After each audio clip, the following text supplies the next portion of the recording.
The air in that polished mahogany room felt thinner than usual. It was thick with tension, a silent humming force that pressed in on you from all sides. Across the table sat my parents, Mom and Dad, looking like they were posing for a somber family portrait. Next to them was my younger brother Ethan, fidgeting with his tie. Beside them sat their lawyer, a man whose expensive suit looked just as uncomfortable as they did. And then there was me, Olivia Brown, sitting with my own lawyer, Mr. Henderson, who had the quiet confidence of a lion waiting for his moment. They looked at me like I was a stranger, or worse, an enemy, a problem to be contained. Mom's face was tight, her lips pursed in that way she gets when she's trying to project outrage to mask panic. Dad just looked small, defeated even before anything was said.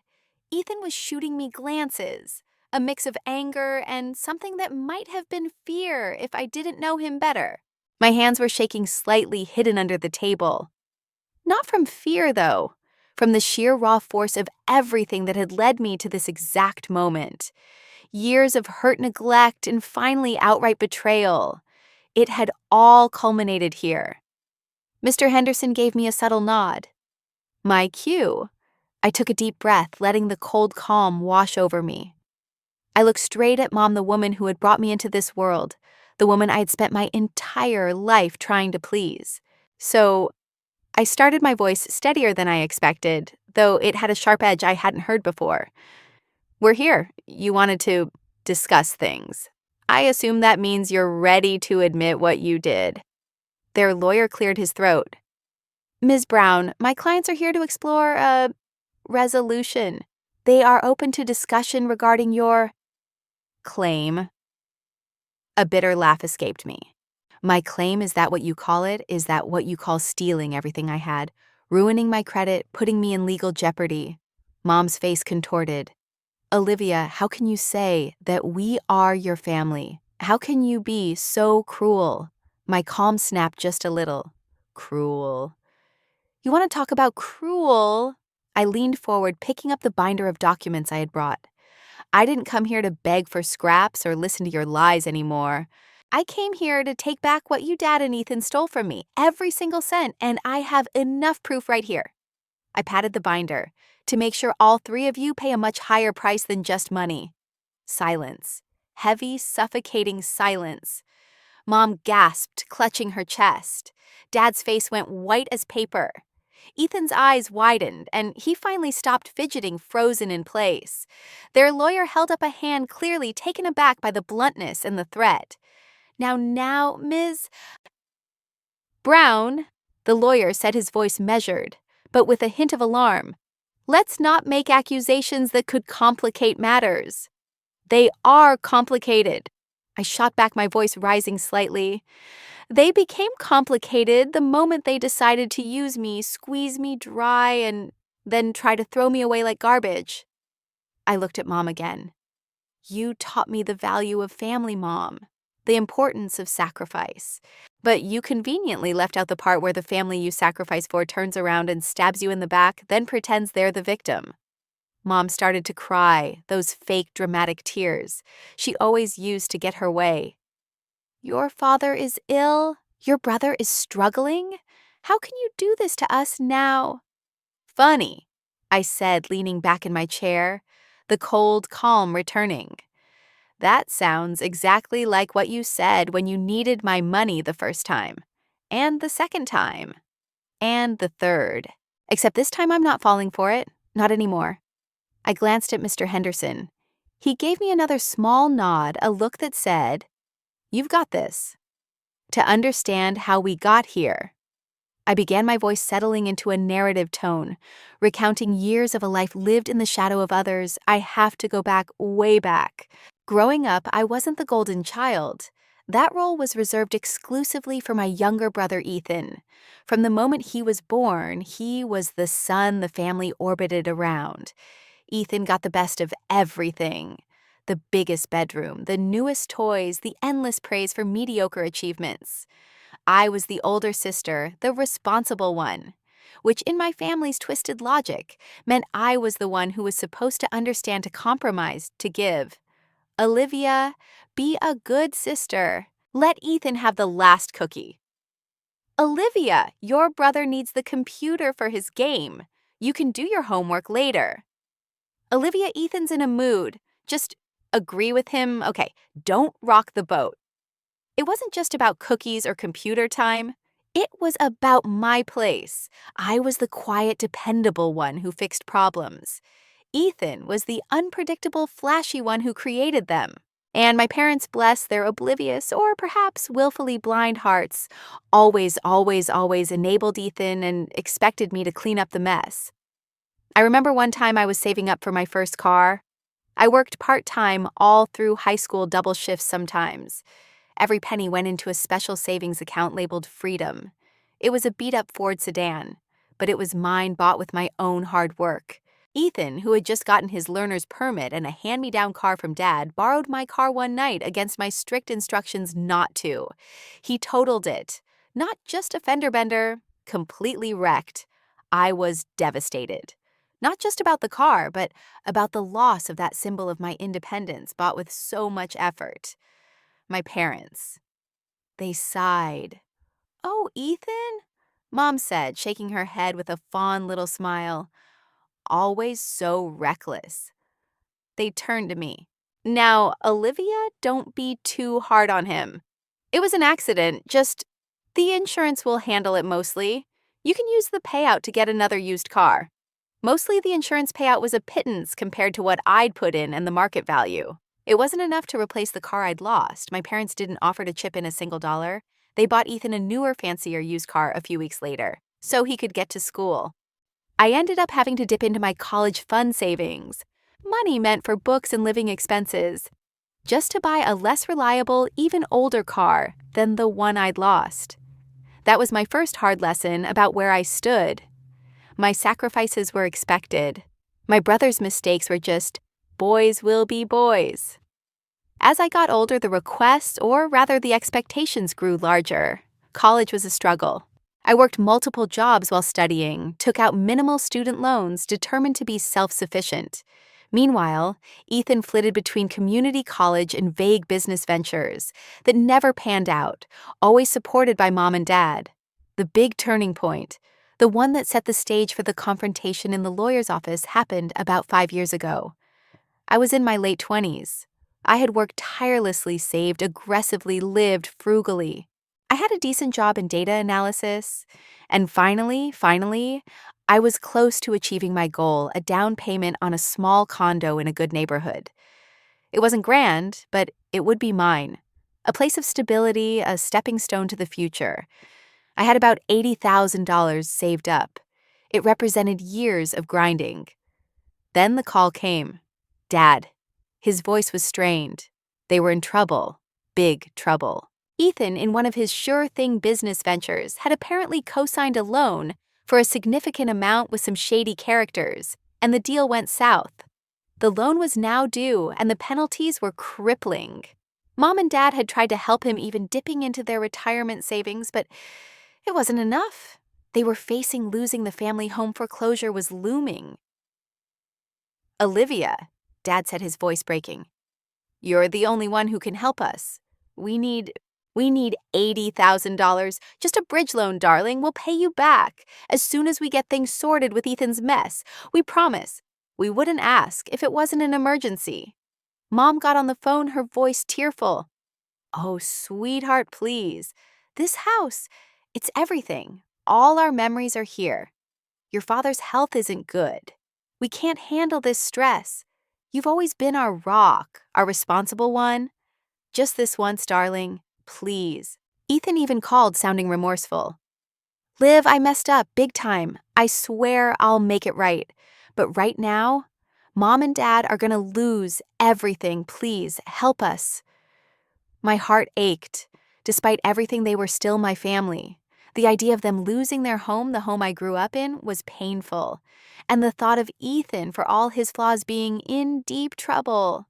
$80,000. My down payment, my future. I wrestled with it for days. My friends, the few I confided in, were wary. "Olivia, are you sure 80 grand is a lot? And, well, it's Ethan and your parents. Have they ever really prioritized you?" But the emotional blackmail, the tearful pleas, the desperate promises, they worked. I told myself it was the right thing to do. Family helps family, right? They swore on everything they held dear that they would pay me back with interest, even as soon as they could. They talked about it as a family investment in keeping the house.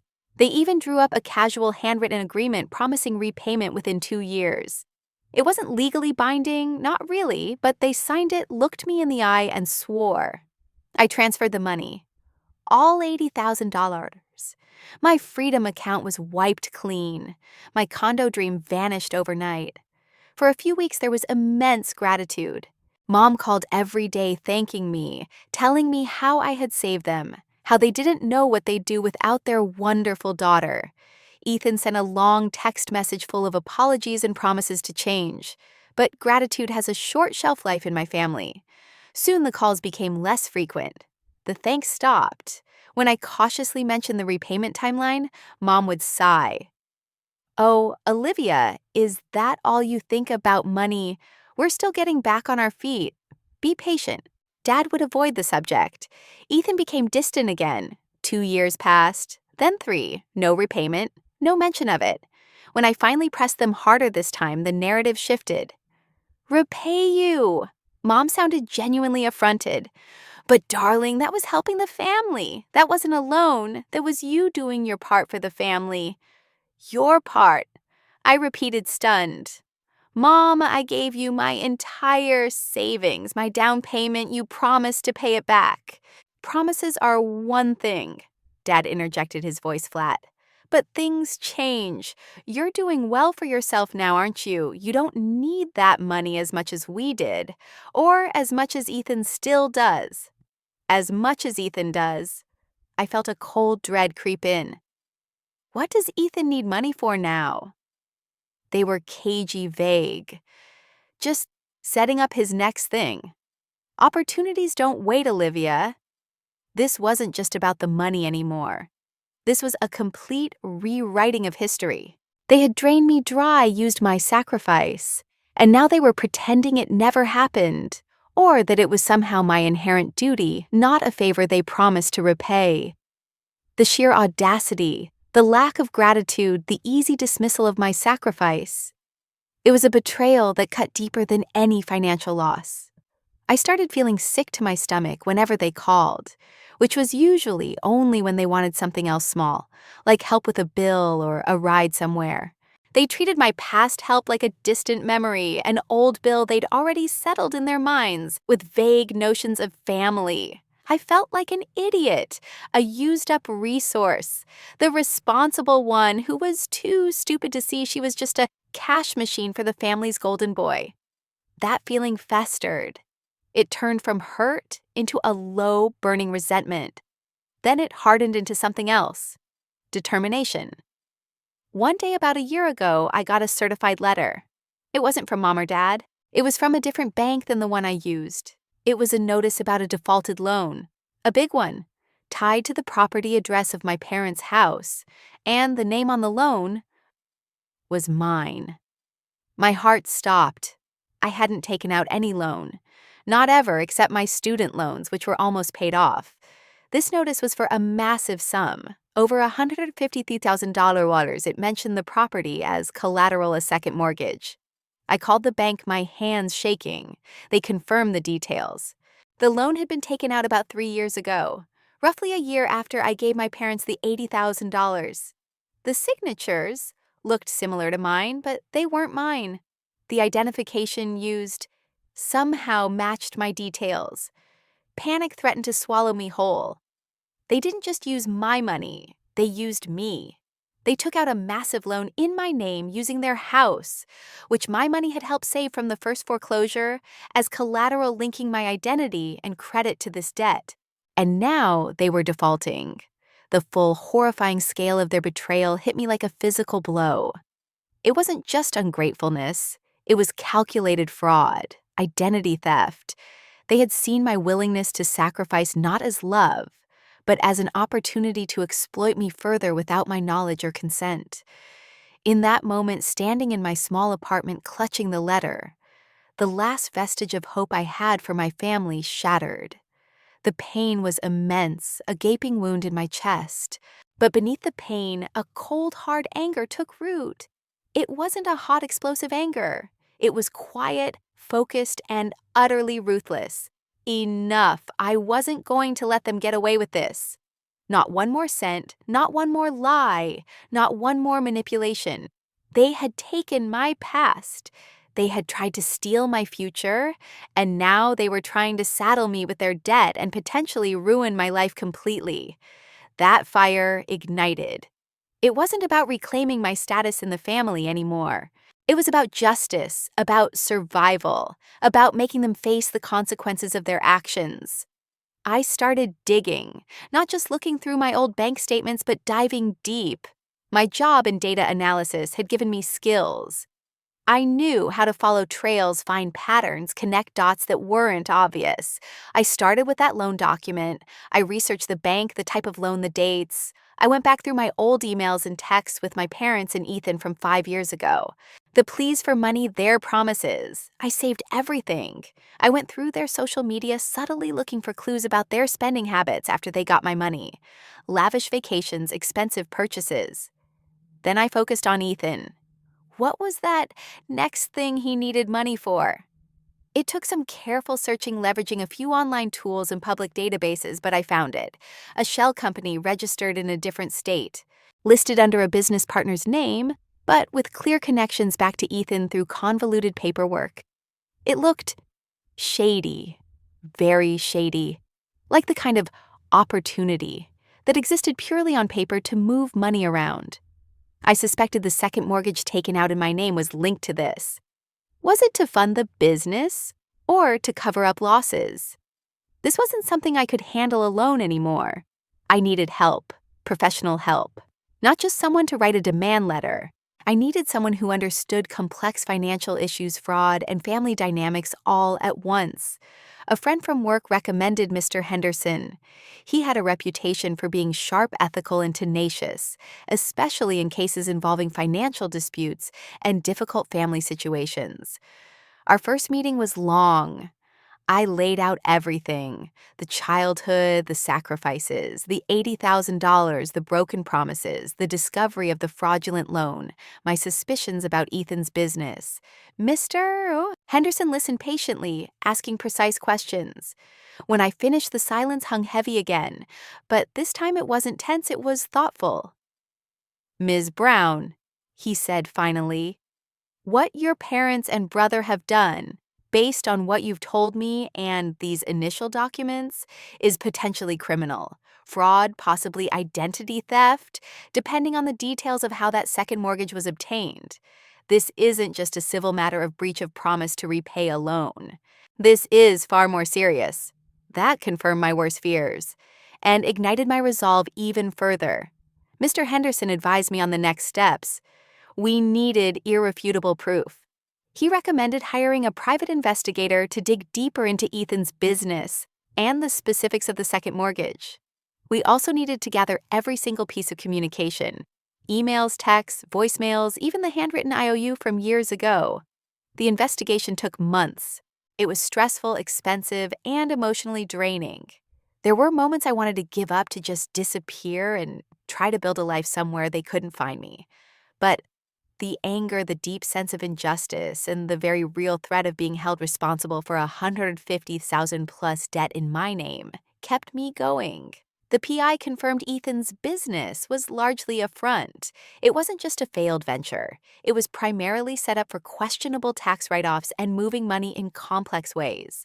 My parents hadn't just innocently funded his dreams. They were fully aware of the dubious nature of his activities. They saw Ethan as their ticket to continued financial ease without having to work hard themselves, and they needed my money. My clean, hard-earned money, to inject into or cover losses from Ethan's shady dealings. My $80,000 wasn't just a loan, it was damage control. The second mortgage wasn't just taken out in my name by forging a signature, which was bad enough. The PI uncovered evidence suggesting my parents had used old documents of mine they still had access to, possibly combined with information gleaned from me over the years, to create a plausible application. It wasn't a simple forgery. It was a calculated act of financial identity theft, leveraging their knowledge of my personal details. They likely intended to keep up the payments just long enough for Ethan's schemes to hopefully pay off, at which point they'd clear the debt, and I'd never know how close I came to financial ruin. My getting that unexpected bank notice meant their plan had failed spectacularly, and they were panicking. The PI found more than just shady business practices. There were strong indications that Ethan's activities involved actual illegalities, possibly money laundering or significant tax fraud. The money I gave them, and the subsequent fraudulent loan in my name, were used specifically to cover tracks or debts related to these illegal activities. My parents weren't just enablers. They were complicit in covering up their son's potential crimes, using their own daughter as an unknowing shield and funding source. That was the real reason for the desperation, the secrecy, and the ruthless attempt to push all the blame and debt onto me. With this information, Mr. Henderson and I had a solid case, not just for the return of my money, but a potential criminal referral to the authorities. We requested the mediation meeting. They agreed, likely thinking it was just me wanting my $80,000 back and hoping to negotiate me down. They had no idea what was coming. Which brings us back to that polished mahogany room. The lawyer's attempts to frame it as a simple dispute were quickly shut down by Mr. Henderson. My client, Ms. Olivia Brown, is not here to discuss a claim. Mr. Henderson stated, his voice calm but firm. She is here to address systemic financial abuse, fraudulent activity, and potentially criminal acts committed by your clients against her. He laid out the first set of documents. My bank statements showing the $80,000 transfer. The handwritten agreement they signed. Then, the emails and texts from 5 years ago. Their desperate pleas, their heartfelt promises to repay. Mom and Dad shifted uncomfortably. Their lawyer tried to argue the handwritten note wasn't a formal contract. Agreed, Mr. Henderson said smoothly. But it establishes intent and contradicts their current claim that this was simply a gift or family support. However, that is only the beginning. He then introduced the evidence regarding the second mortgage, the loan documents. The dates, the forged signature, the fact that it was taken out shortly after they received my money. This loan for over $150,000, Mr. Henderson explained, his voice chillingly neutral, was taken out in Olivia Brown's name without her knowledge or consent, using her identity and fraudulently obtained information. This constitutes identity theft and loan fraud. As you know, these are serious felonies. He presented the bank's default notice sent to me. My client discovered this when the bank started pursuing her for the debt your clients incurred and failed to pay. She is now facing severe damage to her credit and potential legal action from the bank due to your client's actions. Mom gasped again, but this time it seemed more genuine. Dad looked horrified. Ethan stared, his jaw slack. Their lawyer sputtered. There must be a mistake. My clients would never. The evidence is clear. Mr. Henderson cut in, his tone hardening. But let's connect the dots, shall we, Ned Ross? He then brought out the information gathered about Ethan's business, the shell company, the unusual financial transactions, the links back to my parents. Our investigation indicates that the funds obtained from Olivia, and subsequently through the fraudulent loan in her name, were funneled into Mr. Ethan Brown's various business ventures. Ventures that appear to be less about legitimate enterprise and more about financial maneuvering. He paused for emphasis. And we have evidence suggesting your client's mom and dad were fully aware of the true nature of these ventures, and indeed were active participants or beneficiaries. Their faces were a picture of dawning horror. They thought I just wanted my money back. They didn't know I knew where the money went and why. This wasn't just about saving the house. I spoke up again, my voice steady now. This was about using my hard-earned money and my identity to prop up Ethan's failing shady deals, because you were all banking on him hitting it big, and you didn't care who you had to step on or defraud to make that happen. Furthermore, Mr. Henderson continued, piling on the pressure, The method by which the second mortgage was obtained in Ms. Brown's name was not simply a signature forgery. It involved leveraging personal information and access that could only have come from within the immediate family, strongly suggesting a premeditated plan to exploit my client's identity for financial gain. He laid out the PI's report detailing the methods used. Their lawyer looked rattled. He turned to his clients, whispering urgently. Mr. Henderson waited for the whispers to die down, then delivered the coup de grace. Our investigation into Mr. Ethan Brown's business and the flow of these funds also uncovered certain activities that appear to violate state and federal laws specifically concerning financial regulations and tax reporting. The significant sums involved, including the funds acquired from my client and through the fraudulent loan, seem to have been used at least in part to conceal or facilitate these activities. He produced a summary document outlining the PI's findings regarding the illegal activities. The evidence we have compiled is substantial enough to warrant referral to the appropriate authorities. If they choose to pursue it, your clients Mrs. and Mr. Brown could face charges for complicity, aiding and abetting, and the fraud against Olivia. Mr. Ethan Brown could face more severe charges. Silence returned heavier and more absolute than before. Mom wasn't fake crying anymore. She was sobbing, her face buried in her hands. Dad looked like he might have a heart attack. Ethan, who had been rigid with fear, suddenly surged to his feet. "This is insane! You can't prove any of that!" he shouted, his voice cracking. "Liv, how could you? How could you do this to us? How could I?" I repeated, standing up myself, finally meeting his furious gaze without flinching. "How could you use me like that? How could you and Mom and Dad steal from me, lie about it, try to ruin me, and then act like I'm the bad guy for finding out and standing up for myself?" Mr. Henderson stepped in. "Mr. Brown, please sit down. Yelling won't help your situation." He turned back to their lawyer. "My client's demands are simple, considering the circumstances and the potential legal ramifications your clients are facing. One, full and immediate repayment of the original $80,000 plus reasonable interest. Two, an agreement to take full responsibility for the second mortgage obtained in Ms.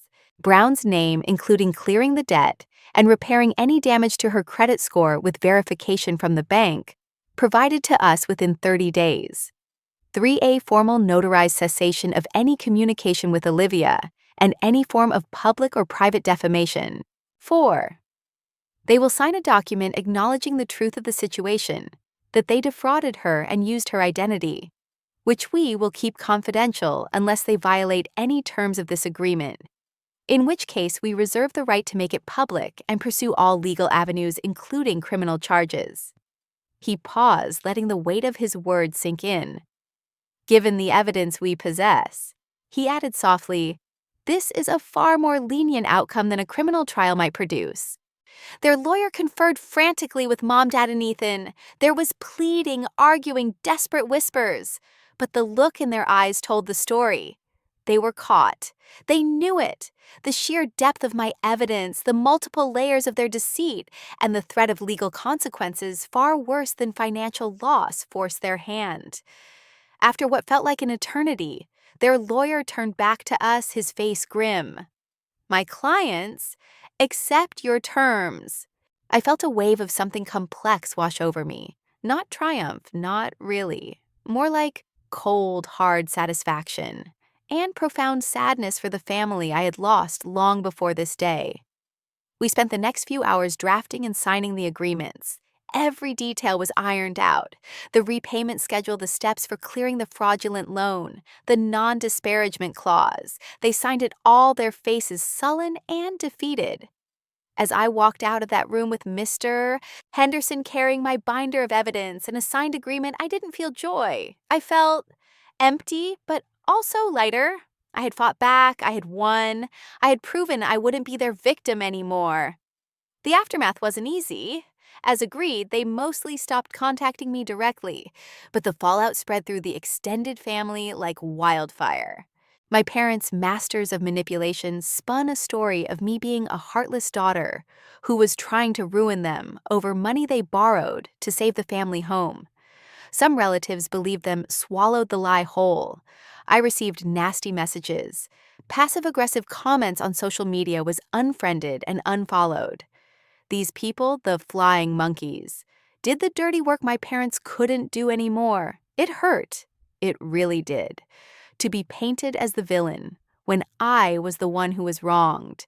To lose connections with cousins and aunts and uncles I had genuinely cared about. But Mr. Henderson had warned me this might happen. He called it the extinction burst, the final lashing out of narcissists when they lose control. I mourned the loss of the family I thought I had and the family I wish they could be. It was a grieving process, slow and painful. I started therapy, which was crucial. My therapist helped me unpack years of conditioning, of feeling like my worth was tied to how much I sacrificed or how well I pleased others. I learned about boundaries, about gaslighting, about the cycle of abuse. I learned that cutting ties with toxic people, even family, can be an act of self-preservation and self-love. With the financial agreements in place, I began rebuilding my life this time on my terms. The first thing I did was pay off my student loans completely, finally free of that debt. Then I used the recovered $80,000 plus interest to finally put a down payment on a small place. It was just a modest condo, but walking into it with the keys in my hand felt like the sweetest victory. It was mine, no strings attached, a symbol of my resilience and self-sufficiency. I also invested in myself. I took some professional development courses expanding my skills. I started a small side hustle using the money from their repayment to fund it. I was building financial security, not just for survival, but for thriving. The most important part of the healing, though, wasn't the money or the property. It was building my chosen family. My friends who stood by me listened without judgment and celebrated my small victories. My therapist who guided me through the emotional wreckage. The people who saw me, Olivia, not the responsible sister or the family bank, and loved me for it. My parents and Ethan are a distant presence now. They are bound by the legal agreement. I still get automated notifications from the bank confirming the fraudulent loan in my name is being paid down by them, a small clinical reminder of what happened. Ethan reportedly moved out of state, still chasing his schemes, but perhaps with a bit more caution, now that he knows I won't be his fallback. I don't know if they ever face legal consequences for the deeper illegalities the PI uncovered. Mr. Henderson had the evidence, and the threat was enough to protect me and get my money back. Whether the authorities pursued it further is something I never checked. Part of me wanted them to face full justice, but a bigger part of me just wanted them out of my life so I could heal. I am free now. Free from their expectations, their manipulations, their chaos. Free to live my life, make my own choices, and build genuine relationships based on mutual respect and love, not obligation or exploitation. The scars are still there, faint lines etched onto my soul, but they are reminders of a battle fought and won, not open wounds. I lost a family, yes, but I found myself, and that it turns out was the most valuable thing I could ever possess. Is it a happy ending? It's complicated. There's no joyous family reunion, no apologies sought or given, just peace, a hard-won, quiet peace. I learned that sometimes the people who are supposed to love you the most are the ones who hurt you the deepest, and that standing up for yourself, even against your own blood, isn't cruel. It's courageous. So after everything, after the betrayal, the fight, and the healing, here's a question for you. If you were in my shoes, discovering your family had not only stolen your future, but actively tried to ruin your life and cover up their own potentially criminal acts, knowing you had the power to expose them fully, maybe even send them to prison, but choosing instead to focus on getting your life back and cutting ties, do you think achieving peace and freedom for yourself is enough? Or does justice require ensuring they face the harshest consequences possible? Please comment your opinion below.